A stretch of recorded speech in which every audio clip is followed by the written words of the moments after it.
Hi welcome to Aura Craft. ഇതൊരു crochet material introduction class ആണ്.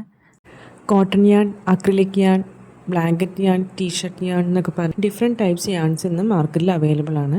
ഈ യാൺ വാങ്ങുമ്പോൾ അതിൻ്റെ പുറത്തുള്ള കവർ നോക്കിയാൽ നമുക്ക് അറിയാൻ പറ്റും ഏത് type യാണാണെന്ന്.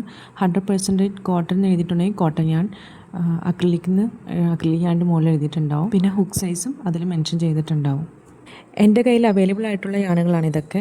Green colour yarn cotton ആണ്. ഇത് ഞാൻ കാണിച്ചിരിക്കുന്നത് അക്രിലിക് യാണാണ്.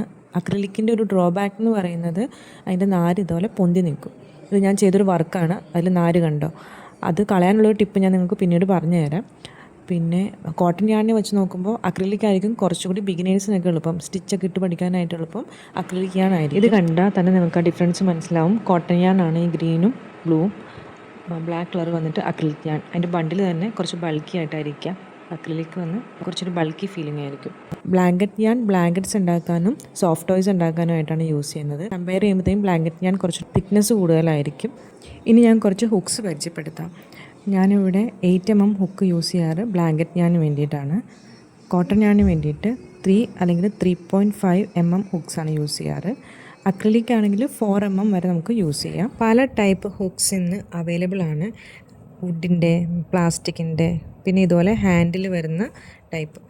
ഇതുപോലെ പ്ലാസ്റ്റിക്കിൻ്റെയോ റബ്ബറിൻ്റെയോ ഹാൻഡിൽ വരുന്നത് നമ്മൾ ഈ മെറ്റലിനേക്കാളും കുറച്ചുകൂടി യൂസ് ചെയ്യാനായിട്ട് എളുപ്പമാണ്. അല്ലെങ്കിൽ നമ്മുടെ തമ്പ് വേദന എടുക്കും. ഇതുപോലെ വലിയ എന്തെങ്കിലും പ്രോജക്റ്റൊക്കെ ചെയ്യേണ്ടി വരുമ്പോൾ നമ്മൾ കൂടുതൽ ടൈം ഇതിൽ യൂസ് ചെയ്യുമ്പോഴത്തേക്കും ഫിംഗർ വേദന എടുക്കാൻ ചാൻസ് ഉണ്ട്. അതുകൊണ്ട് ഞാൻ അത് മാറ്റിയിട്ട് മെറ്റൽ മാറ്റിയിട്ട് ഇതുപോലത്തെ പ്ലാസ്റ്റിക് അല്ലെങ്കിൽ റബ്ബർ കോട്ടിംഗ് ഉള്ള ഹുക്കാണ് ഇപ്പോൾ യൂസ് ചെയ്യാറ്. ഹുക്ക് സെലക്ട് ചെയ്യുമ്പോൾ നിങ്ങൾ അത് നോക്കിയിട്ട് സെലക്ട് ചെയ്താൽ മതി.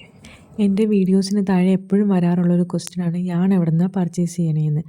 ഞാൻ യാൺ വാങ്ങിക്കാറ് ഓൺലൈനാണ്, ആമസോൺ അല്ലെങ്കിൽ കാട്ട് വഴി. ചില സമയത്ത് ഞാൻ ക്രാഫ്റ്റ് ഷോപ്പിൽ പോയി വാങ്ങിക്കാറുണ്ട്. ക്വാളിറ്റി കുറഞ്ഞ യാൺസും പ്രീമിയം ക്വാളിറ്റിയിലുള്ള യാൺസും നമുക്ക് അവൈലബിൾ ആണ്.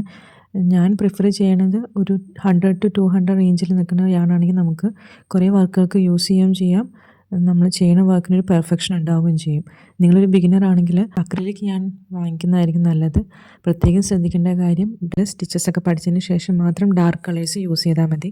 സ്റ്റാർട്ടിങ്ങിൽ ലൈറ്റ് കളേഴ്സ് വെച്ചിട്ട് സ്റ്റിച്ചസ് ഒക്കെ പഠിക്കുക.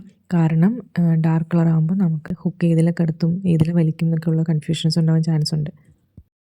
ഇതൊക്കെ ഞാൻ ചെയ്ത ചെറിയ ചെറിയ വർക്കുകളാണ്. ഇതിൻ്റെയൊക്കെ വീഡിയോ സിമ്പിളായ രീതിയിൽ നിങ്ങൾക്ക് ചെയ്യാൻ എളുപ്പത്തിന് ഞാൻ പറഞ്ഞു തരുന്നതായിരിക്കും. ഇനിയുള്ള ദിവസങ്ങളിൽ ഇതിൻ്റെ വീഡിയോ ഒക്കെ ഞാൻ അപ്ലോഡ് ചെയ്യാം. ഇഷ്ടപ്പെടുകയാണെങ്കിൽ നിങ്ങൾ വീഡിയോ ലൈക്ക് ചെയ്യാനും ഫോളോ ചെയ്യാനും മറക്കരുത്.